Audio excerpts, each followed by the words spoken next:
USDA finds more acres and therefore more production in the United States.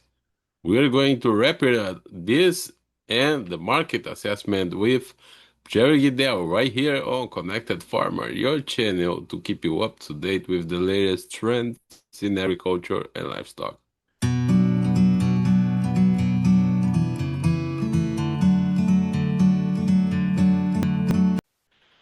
So, Jerry, as expected by the market, the USDA has reduced the corn yields, but they ended up finding some more acres. And this is quite impressive that in the end, it seems that the U.S. production for both corn and soy. Oh,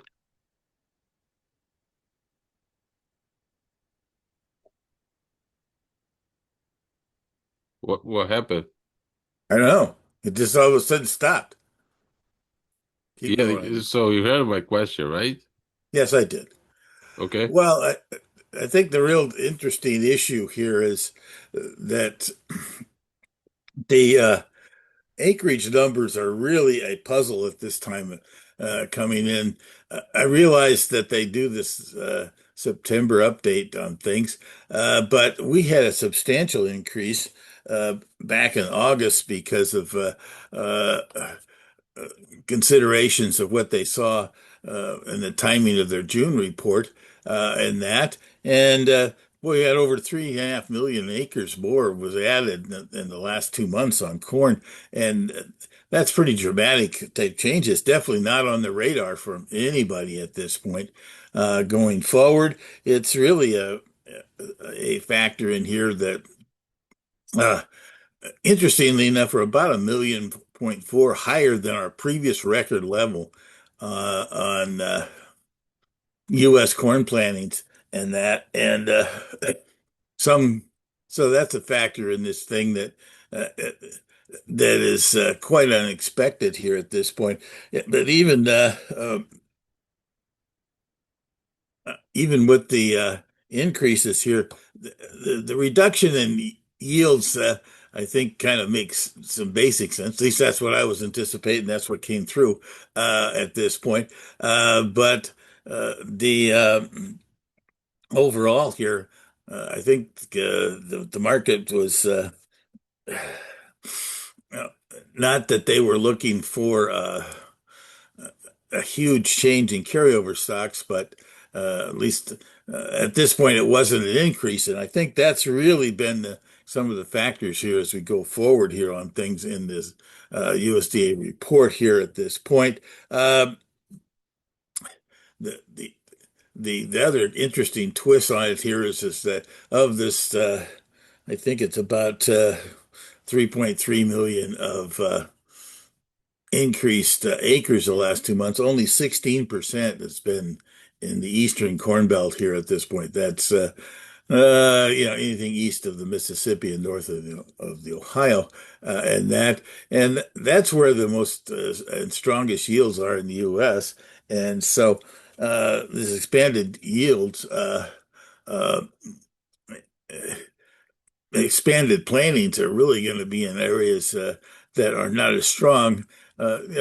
Iowa, Minnesota, and Nebraska definitely are strong yielding states, but the Dakotas, the Mid-South, Southeast, those states definitely is where some of this increase has happened over the last few months. So that's another factor that's going to come into this thing going forward, and that from the standpoint of corn itself, there was just minor kind of changes here.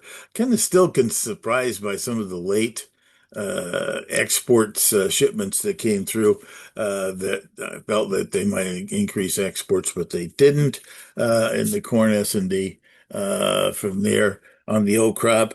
They did end up decrease in ethanol.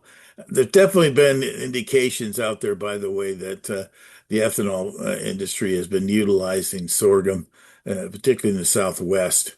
So the volumes of ethanol have stayed close to the expectations, but the actual product that they're using to create the ethanol is not corn. So that being said, I don't have a real big deal about that. From there, the interesting issue continues to be um, on this whole thing.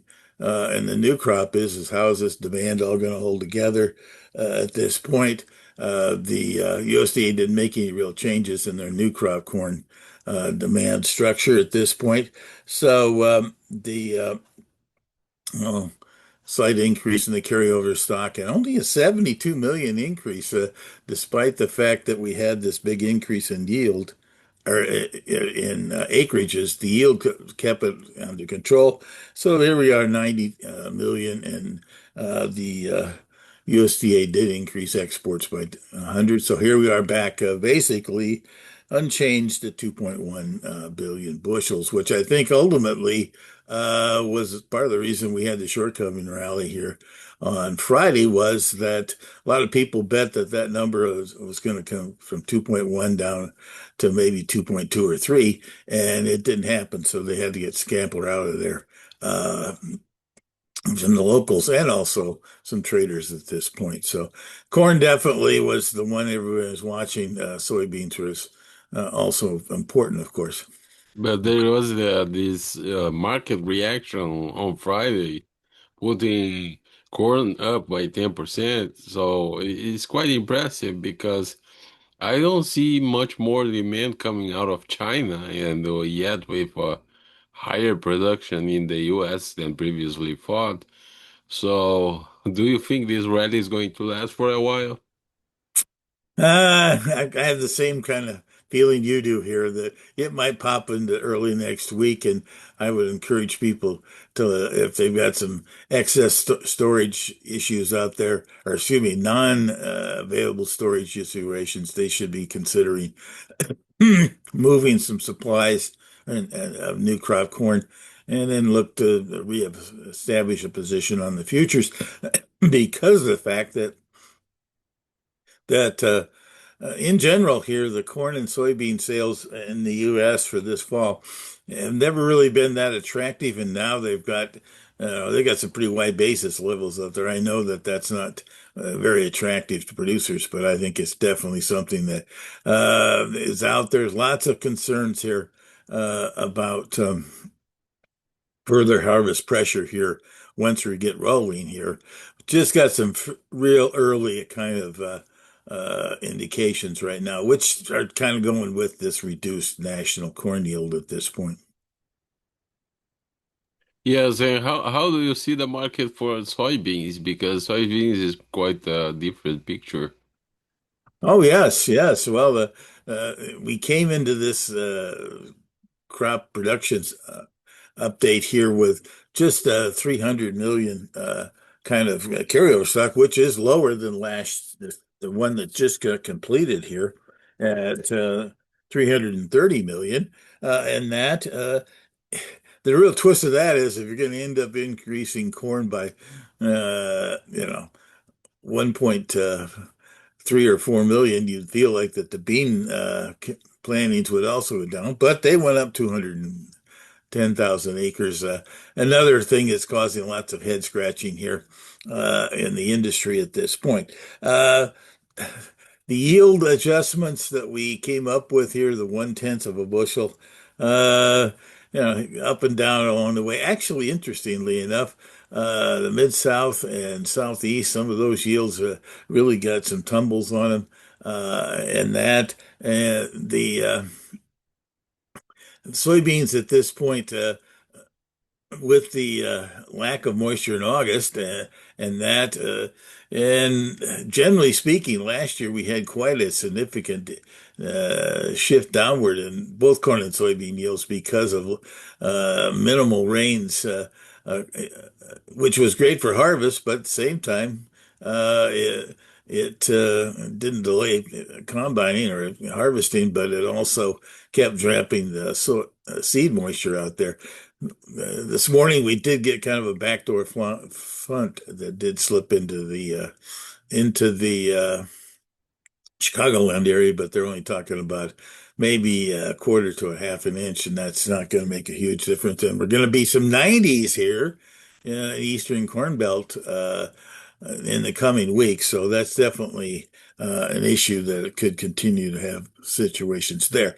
Overall, the production number, just like the corn, we had the uh, adjustments in plantings and yields, and it turns out that we only created about a 9 million increase in the U.S. corn crop at 4.3 billion bushels. From there, uh, the the real big interesting issue has been in the soy complex has been how much expansion are we going to get in this whole renewable diesel world? And they jumped it pretty good here a couple of months ago. And the usage this year, we're kind of looking like a 4.32 billion bushels, and the USDA actually had increased it about 10 million the last few months, and now they increased another 15 million on U.S. crush to supply this expanded renewable diesel from there. But at the same time, because of the fact that we need to see if we can get this Chinese issue under control and get them back in the market. At this point, they also took 20 million out of it. So overall, our carryover stock on soybeans for the coming year by the USDA's update yesterday was up 10 million, but it's still at 300 million. And there's still a lot of consternation as to what kind of yields we're ultimately going to have here. This yield of 53.5 is a yield that's, for practical purposes, about 2 bushels higher than the previous record. There's lots of people questioning that, just as they are in the corn at this point, because of disease issues from SDS or from other dryness we've had. And right now, uh, this little backdoor cold front that came through and produced a little rain in Chicago, it doesn't look like it's going to be there for the next week or so, or 10 days. And we'll be right back here stressing these crops and reducing seed moisture going forward. Yes, so this down in the other side of the hemisphere, but the southern hemisphere, where other large producers are. There is the other period of the cycle where producers are starting to plant, but a lot of the demand and a lot of the volumes were already purchased by China from South America, and at this point, producers are quite, uh, I would say, unsatisfied with the early purchases from the new crop. So how do you see that affecting the markets overall? No, definitely.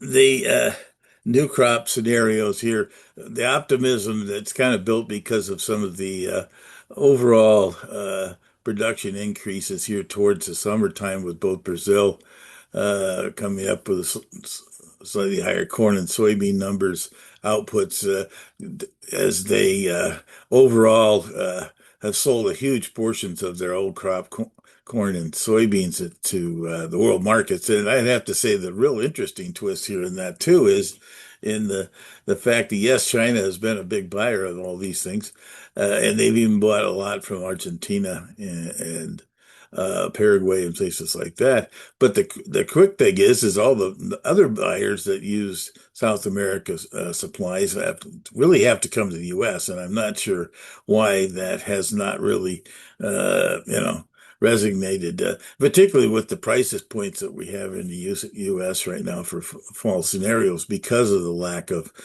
export business for China. So I think that is a factor that is definitely could come up in this thing as we go along. I think that could find some more overseas interest from other than China soybean purchasers around the world because at this point there's not a huge supply of beans outside of the U.S. available for purchase between now and next March when the South Americans and Brazil particularly are going to have more supplies willing to go.